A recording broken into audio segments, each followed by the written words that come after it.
Hello guys, അപ്പോൾ welcome to our YouTube channel. അപ്പം നിങ്ങൾ വിചാരിക്കണം എങ്ങോട്ടാണെന്നല്ലേ? എങ്ങോട്ടല്ല, രാവിലെ എണീച്ച് ഞങ്ങൾ ഇന്നൊരു ചെറിയൊരു സർജറി ഉണ്ട്. അപ്പോൾ സർജറി എൻ്റെ ആവശ്യത്തിന് വേണ്ടി പാലക്കാട് ജില്ലാ ഹോസ്പിറ്റലിൽ പോവുകയാണ് കേട്ടോ. വേറെ ഒന്നുമില്ല, ചെറിയൊരു മുറി. അപ്പം അത് സർജറി ചെയ്യണമെന്ന് പറഞ്ഞു. അപ്പം നമ്മളങ്ങനെ പോവുകയാണ്. അപ്പോൾ പോകുന്ന വഴിക്കുള്ള കുറച്ച് കാഴ്ചകളുണ്ട് രാവിലെ. കാരണം മോർണിംഗ് വൈബ് എപ്പോഴും നല്ല എന്താ പറയുക, ഗംഭീരമായിരിക്കുമല്ലോ. അപ്പോൾ നമുക്കതൊന്ന് കാണാം കേട്ടോ. അപ്പം രാവിലെ സർജറി ആയതുകൊണ്ട് തന്നെ അമ്പോനെ എടുക്കുന്നില്ല, കൂടെ കൂട്ടുന്നില്ല. ഞാനും പ്രീതായിട്ടും മാത്രമേ പോകുന്നുള്ളൂ. ചെറിയ മൈനർ സർജറി ആയതുകൊണ്ടാണ് കേട്ടോ.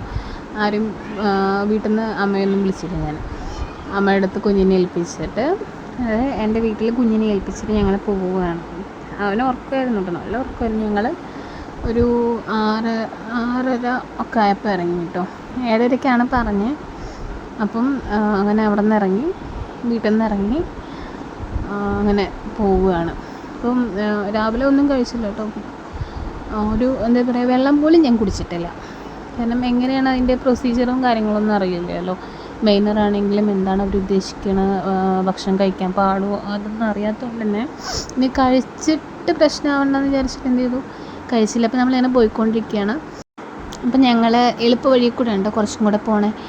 കാരണം വേറെ വഴിയിലൂടെ പോവുകയാണെങ്കിൽ കുറച്ചും കൂടെ ടൈമും പോകും. ഇതാകുമ്പം നമുക്ക് സ്പീഡിലെത്താൻ പറ്റും. അപ്പം ഞങ്ങളങ്ങനെ പോകുന്ന വഴിക്കുള്ള കാഴ്ചകളൊക്കെ അതിഗംഭീരമാണ്. പിന്നെ എനിക്ക് ഏറ്റവും ഇഷ്ടം ഇപ്പോൾ ഒരു പുഴപ്പാലമുണ്ട്, അതാണ് ഏറ്റവും ഇഷ്ടം. പൂടൂർ എന്ന് പറഞ്ഞിട്ട്. അപ്പം അവിടെ നല്ല രസം, കാണാനൊക്കെ നല്ല രസമാണ്. അതും ഇതിൽ കാണിക്കുന്നുണ്ട്.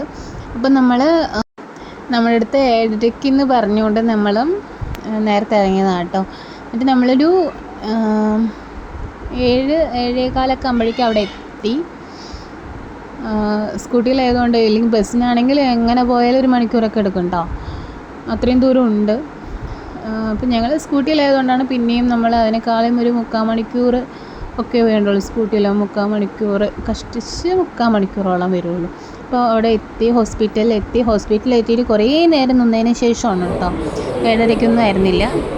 പിന്നെ ഓപ്പറേഷൻ കഴിഞ്ഞ് വീട്ടിലേക്ക് വരുന്ന മുന്നേ, ഡ്രസ്സ് മാറ്റുന്നതിന് മുമ്പ് ഞാൻ പറഞ്ഞു എന്നെ ഒന്ന് വീഡിയോ എടുക്കുന്നത് പറഞ്ഞു. അപ്പോൾ വീഡിയോ ഒക്കെ പ്രീതാനെ എടുത്തു തന്നു. ഭയങ്കര സങ്കടത്തോടു കൂടിയാണ് എടുത്തു തന്നത്. എന്നെക്കൊണ്ട് വീഡിയോ ഒക്കെ എടുപ്പിച്ചു കേട്ടോ. അപ്പോൾ ഇത്രയേ ഉള്ളൂ കേട്ടോ. Tata, bye bye.